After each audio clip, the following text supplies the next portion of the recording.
Roll for Crit is made possible thanks to the support of viewers like you and our patrons on our Patreon page. You can become a patron for just $1 a month at patreon.com/rollforcrit.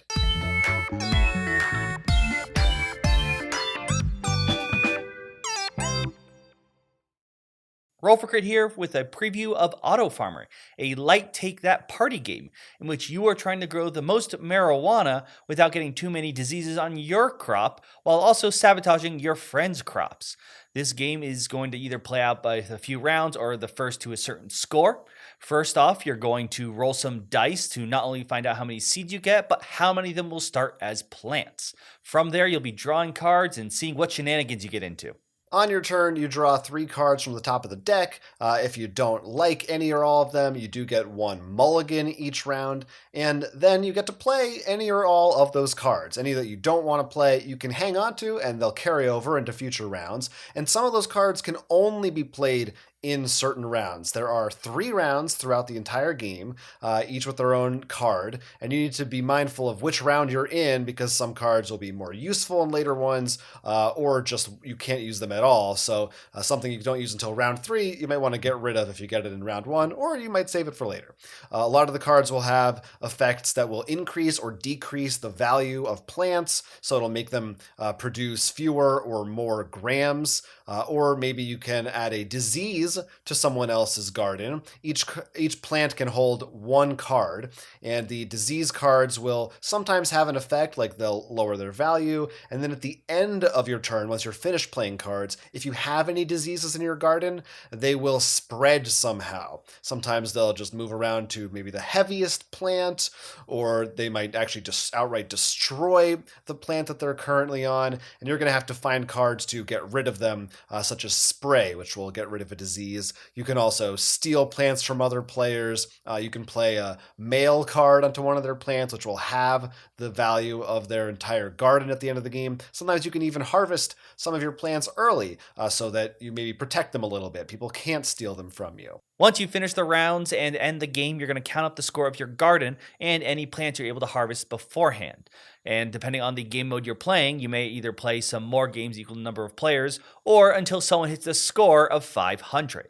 Personally, I'm a fan of games that usually go to a score limit versus the number of games like that, because especially in a game like this, it can be very swingy. There are some cards that just could either go really well in your way or completely decimate you. The fact that you can get that little mulligan and redraw at the start of each turn is crucial. You really want to be careful and decide when it's best to, if you get a bunch of diseases, maybe you want to spread them around to other players, or maybe if you get a spray or a sickle that lets you harvest things in advance, you want to hang on to those even if maybe it's not quite the right time for it, because you don't know when you get the chance to see another one. The games play really, really quick. A game can last around 15 minutes, maybe even less, depending on player count.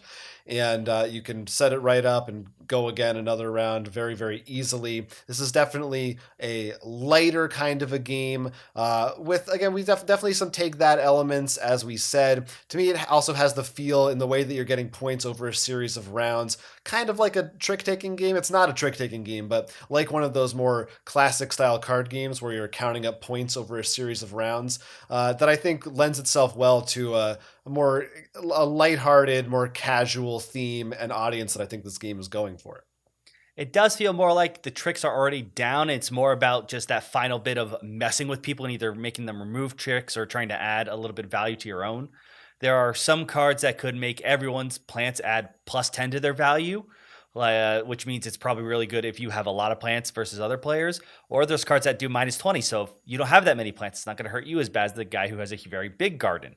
It really is all it can change depending on the number of plants you have versus what cards you've drawn, and they can really be modified in very interesting ways.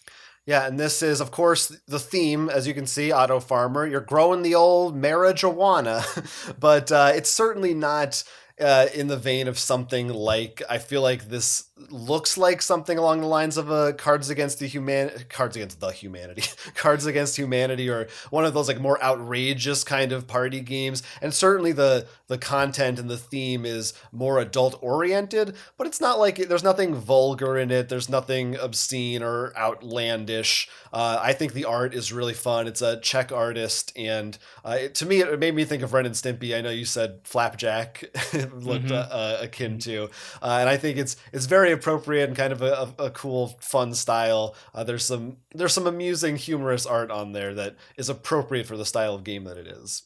If you're looking to add a little extra variety, a little more strategy into the game, they also have an expansion called Strains, which adds different strains of plants that you can add to the mix. And whereas in the regular base game, all of the plants are just worth 40 grams and there's nothing special about them, this one has very different ones in the mix. Some of them are resistant to disease altogether, so those are really valuable to have. Some of them you will want to be harvesting at different times. So that's a little something that will definitely add some extra longevity to the game and make it feel a little bit more different, give everyone also a different starting place, in addition to just what cards they draw. So you'll have maybe some different strategies, some different things you want to work on during the game. Well, if you are into this theme or just looking for another sort of quick take that game, this is definitely a Kickstarter for you to check out. We'll have a link down below, of course. You can let us know your thoughts on this game in the comments down below. And of course, we'll be very excited to read them. We are always very excited. Thanks, guys. That's Autofarmer, and this is Roll for Crit. I'm Jonathan. And I'm Will. Bye. Here's an idea. Support our Patreon or like and subscribe to this channel for more. Subscribing gives you a +2 to your charisma stat.